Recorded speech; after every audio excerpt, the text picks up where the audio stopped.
ვიღაცას მოიფეროთ კი არა, სიმართლე უნდა ვთქვათ და არ არის კარგი ვითარება ნამდვილად, ძალიან რთული. უნდა ყოფილიყო თუ არა საუბრისურა. არა, ეგ შეფასება მე ჩემას ვიტყვი. არ ვიცი 76 წლის კალე რამდენად შეუულია ახლა აქციებზე ირბინოს ეგეც კიდე სხვა საკითხია, მაგრამ ჩემას ვიტყვი სად არის პრობლემა.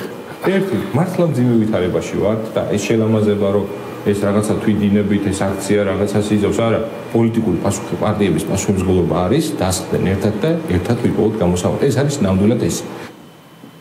სწორად. ძალიან ისეთი ვერაფერიც ვერ გავიქური. არა, მე მგონი ესენი პირდაპირ ხო ვერ იყვნენ რომ დაგვერხავა. ხო. ესენი მე მგონი ემზადებიან იმისთვის რომ ვიღაცები ვეღარ შევლენ პარლამენტში კახარია შევა, მაგრამ რომ მიიღონ მონაწილეობა არჩევნებში, იმიტომ რომ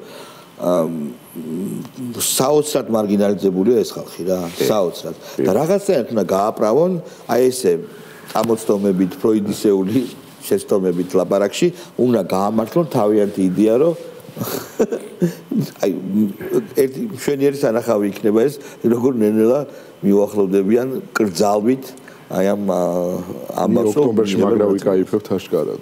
ოქტომბერში აშკარად. ხო, ალბათ ისიც გეცოდინებათ მეგობრებო, დავასრულოთ ამით ჩვენი განცემა, რომ ფორმულადან ფორმალურად გავიდა კეზე რა. და მიშავშულაძე თავარი აქციონერი ეგ გასაგებია და მანდ არის ძალიან ცნობილი ინტერნეტ მე ფულს ვინ მოგცემს. ეგ არის ყველაზე მთავარი. ანუ რა თქმა უნდა